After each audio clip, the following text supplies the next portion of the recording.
अरहंताणम नमो अरहंताणम नमो अरहंताणम। महाप्राण पूज्य गुरुदेव, बंधुओं बहनों, हम प्रत्येक आदमी को जानते हैं, जिसे पहचानते हैं, उसका हमारा माध्यम है शरीर। हम शरीर के द्वारा किसी को जानते हैं, उसकी आकृति देखते हैं और उसे जान लेते हैं, फिर पहचान लेते हैं। किंतु यह मनुष्य पूरा शरीर नहीं है, उसमें एक मन है जो शरीर से सूक्ष्म है, दिखाई नहीं देता।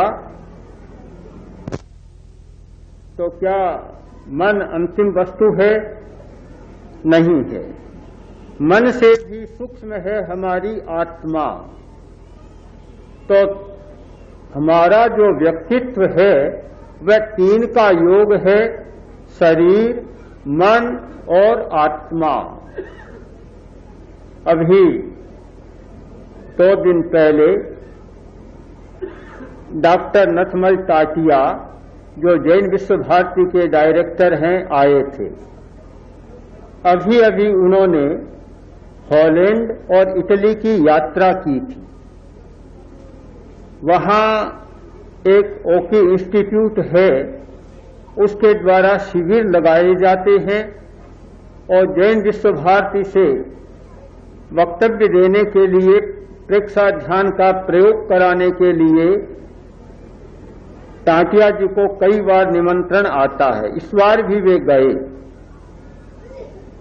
हमने पूछा कि वहां की चर्चा का मुख्य विषय क्या था। उन्होंने बताया कि मेरे सामने एक प्रश्न आया कि प्राचीन योग और आज का जो नया योग, प्रेक्षा ध्यान को वे न्यू सिस्टम ऑफ योगा कहते हैं, जो एक नया सिस्टम है ध्यान का, इन दोनों में अंतर क्या है? प्रश्न पूछा तो टाटिया जी ने उसका उत्तर दिया, बड़ा माकूल उत्तर दिया कि प्राचीन ध्यान की पद्धतियों में किसी किसी पद्धति में केवल शरीर पर ध्यान दिया जाता है और किसी पद्धति में केवल आत्मा पर ध्यान दिया जाता है। किंतु ये जो नई पद्धति है, इसमें शरीर, मन और आत्मा तीनों पर समान रूप से ध्यान दिया जाता है। यह इसकी अपनी विशेषता है। यह वास्तव में एक महत्वपूर्ण उत्तर दिया। और आपको पता होगा कि इस प्रेक्षा ध्यान की पद्धति में शरीर पर भी बहुत ध्यान दिया गया। हमारे बीच के संतों ने शरीर को बहुत गालियां दी कि शरीर अशुचि है, मलमूत्र का भंडार है, खोटा है, निकम्मा है, सब दोष करने वाला है। न जाने शरीर को कितनी कितनी गालियां दी। गालियां ही कहना चाहिए, बड़े अपशब्दों का प्रयोग किया शरीर के लिए और कटु और कठोर शब्दों का प्रयोग किया है। केवल आत्मा, बस आत्मा को पकड़ो, चेतना को पवित्र बनाओ, इस बात पर बहुत ज्यादा बल दिया। किंतु क्या शरीर का एक ही रूप है? शरीर का कोई दूसरा रूप नहीं है?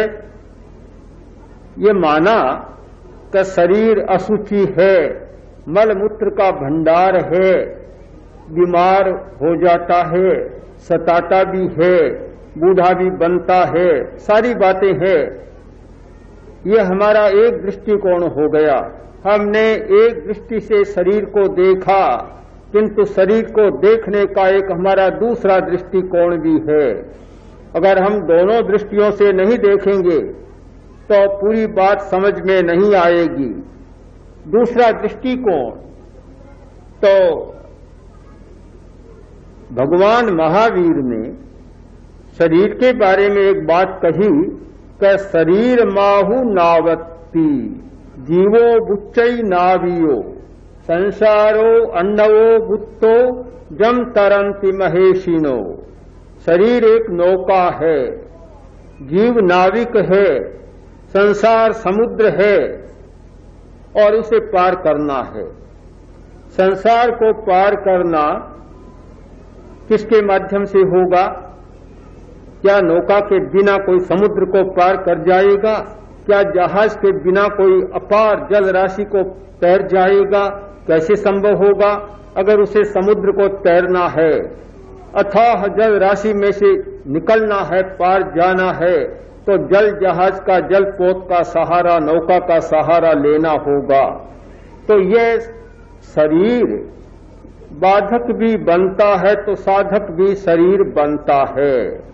इस दृष्टि से विचार करें तो शरीर को समझने का एक दूसरा आयाम, नया आयाम हमारे सामने प्रस्तुत होगा कि शरीर बड़ा महत्वपूर्ण है। स्वास्थ्य की दृष्टि से कालिदास ने, महाकवि कालिदास ने कहा कि शरीर माध्यम खलु धर्म साधनम। यह शरीर है, धर्म के साधन का पहला तत्व है। उन्होंने सच्चाई को पकड़ा कि शरीर के बिना, शरीर स्वस्थ नहीं है तो साधना भी नहीं हो सकती। तो हमें शरीर को समझना है। शरीर में हमारे आत्मा तक पहुंचने के लिए कुछ रास्ते हैं। उन रास्तों को पकड़ना है, समझना है। उनमें सबसे पहला है हमारा नाड़ी तंत्र, दूसरा है ग्रंथि तंत्र। इन दो को समझे बिना हमारा ख्याल है कि साधना को नहीं समझा जा सकता और आत्मा तक पहुंचने की बात भी अधूरी रह जाती है। नाड़ी तंत्र, हमारा जो नाड़ी तंत्र है, आज मेडिकल साइंस के अनुसार नाड़ी तंत्र के 3 भाग माने जाते हैं।